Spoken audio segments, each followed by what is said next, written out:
வணக்கம் உறவுகளே, simple and டேஸ்டியான காலிஃப்ளவர் பச்சை பட்டாணி கிரேவி எப்படி செய்யறதுன்னு பார்க்கலாங்களா? பச்சை பட்டாணியை நைட்டே ஊற வச்சிரு.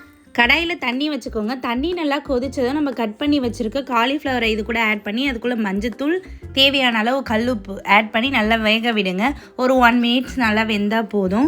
இப்போ பச்சை பட்டாணியை குக்கரில் ஒரு 5 to 6 விசில்ஸ் எடுத்து வச்சுக்கோங்க. ஸ்டவ் ஆன் பண்ணி கடாயை வச்சுக்கோங்க. கடாய் நல்லா ஹீட் ஆனதும் எண்ணெய் ஊற்றிக்கோங்க. எண்ணெய் நல்லா ஹீட் ஆனதும் ஹோல் கரம் மசாலா ஆட் பண்ணிக்கோங்க. சோம்பெல்லாம் நல்லா பொரிஞ்சதும் பொடியே நறுக்கின வெங்காயம், 2 பச்சை மிளகாய் ஆட் பண்ணி தேவையான அளவு உப்பு ஆட் பண்ணி நல்லா வதக்கிக்கோங்க. வெங்காயம் நல்லா வதங்கினதும் உங்களுக்கு தேவையான அளவு இஞ்சி பூண்டு பேஸ்ட் ஆட் பண்ணிக்கோங்க.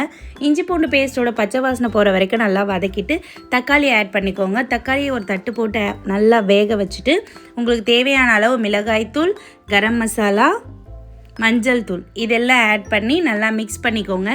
அடி பிடிக்காமல் இருக்க கொஞ்சமாக தண்ணி எண்ணெய் பிரிஞ்சு வர அளவுக்கு நல்லா கொதிக்க வச்சுட்டு நம்ம வேக வச்சுருக்க பச்சை பட்டாணி, காலிஃப்ளவர் இது ரெண்டுத்தையும் ஆட் பண்ணி நல்லா மிக்ஸ் பண்ணி ஒரு 2 to 3 மினிட்ஸ் கொதிக்க வச்சுட்டு ஆஃப் பண்ணிவிடுங்க. காலிஃப்ளவர் பச்சை பட்டாணி கிரேவி ரெடி. நம்மளோட வீடியோ நிறைய பேர் சப்ஸ்கிரைப் பண்ணாமல் பார்த்துட்டு இருக்கீங்க. சப்ஸ்கிரைப் பண்ணிட்டு பார்த்தா எனக்கு கொஞ்சம் மோட்டிவேஷனாக இருக்கும். நன்றி.